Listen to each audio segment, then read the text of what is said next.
Yeah, Keion,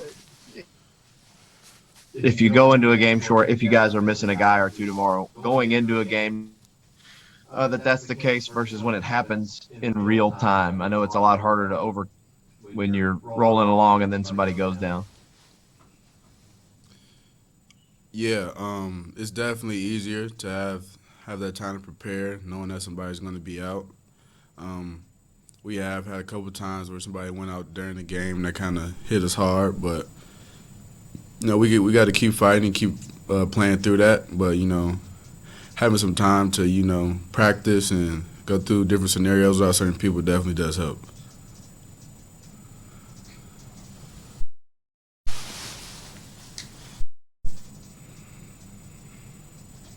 Go ahead, Jerry.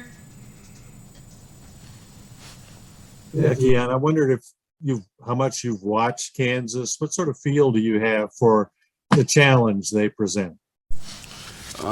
Just them being Kansas in themselves present a challenge. They're always have a great team, always are going to be coached very well. But when you sit down and watch them, you kind of notice the similarities between our two teams. They have a similar play style to us. So, whoever goes out there and runs their stuff the best against each other will probably win the game. With two teams that have similar playing styles, what do you think it comes down to determine who wins? Who runs their stuff the best and who's able to get stops. When you playing against a team that plays like you, it's going to come down to, me versus you. Can I get a stop guarding the ball, man on man? So if you can take on the challenge and get stops and, be aggressive and make plays, that team is going to be the winner. Dick Gabriel, we'll come to you next. Keion, you guys have already played in some pretty hellacious environments at LSU and Auburn and been shorthanded in both. What do you know about what you're stepping into tomorrow at Allen Fieldhouse in terms of the atmosphere? We know they have a great crowd. I haven't played there before. I don't know if we have anybody on the team that's necessarily played there before, but, we're going to get their best shot like we do with every other team every night. We know that we're going to play against a really good team and a team that's going to be coached exceptionally well. So we got to go in and, rely on one another because it's going to be loud in there. We got to communicate and, just go out and just be one on the court and do what we can to make sure we're executing to the best of our ability. How much does playing in arenas like Auburn and LSU going to help you, do you think, or are they all so unique that it doesn't matter?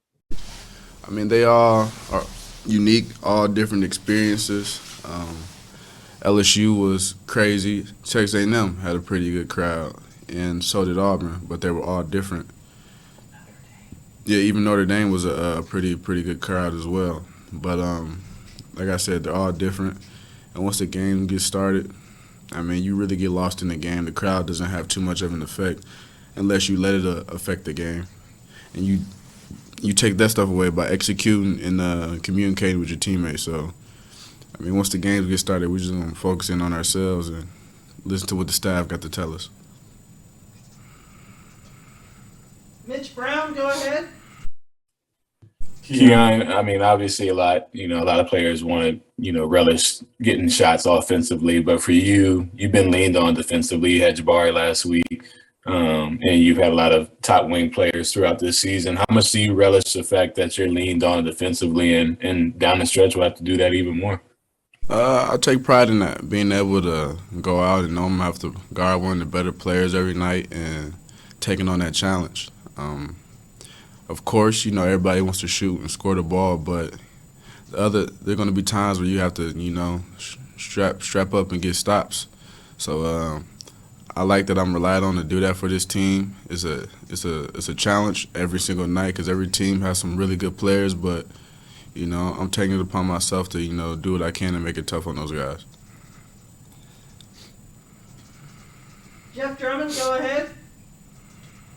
Yeah, Keion, I'm wondering, Abaji from Kansas, and what's the challenge with him in this game? Usually just come down to he's a good player. He's shooting the ball really well right now. He's been making a lot of big shots for them down the stretch and close games. I just think when it comes down to him, we can't give him a heavy dose of the same look. When you're scheming for really good players, you want to mix it up a little bit so they don't get a steady diet, and you got to make them think on offense.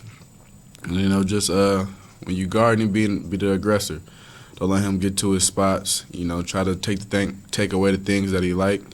Try to make him do something that he doesn't do particularly well. And then once he pulls up and shoots the ball, contest, and then you live with the result. Jerry Tipton finishes off with Keion, and then we'll have Xavier in here. Yeah, Keion, I just wanted to ask you about TyTy. I know it's kind of been asked again and again. How important is he to what you guys get done? Extremely important. He does a lot for this team. He's great when he's out at the off guard. We need him to score baskets and be aggressive. And then, when he rotates to the one, he does an exceptional job of getting everybody involved, but also still being aggressive and knocking down the shots that he has. Defensively, he's been doing a great job guarding other teams' guards, point guards. He does a lot for our team, and he's also one of our better communicators out there.